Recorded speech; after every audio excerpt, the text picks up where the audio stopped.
Be sure to read and follow the safety guidelines to protect your computer from potential damage and ensure your personal safety. For more information about safety guidelines, see the owner's manual at dell.com/support. Before you begin, turn off the computer and disconnect all the attached peripherals. To remove the solid-state drive 2230 for computers with SSD door configuration, identify the door on the base cover. Unlatch and open the door. Identify the solid-state drive 2230. Slide the SSD release latch into the unlock position.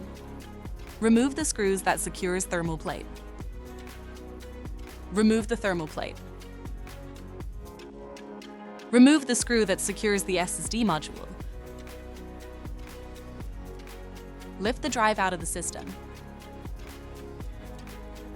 Flip the drive over. And remove the screw. Separate the SSD drive from bracket. To reinstall the solid-state drive 2230, aligns the SSD disk with the bracket and tighten the screw to secure it. Place the SSD into the system. Install the screws. Place the thermal plate and tighten the screw to secure it. Release latch into the lock position. Close and latch the door on the base cover. For more information about your Dell system, visit dell.com/support.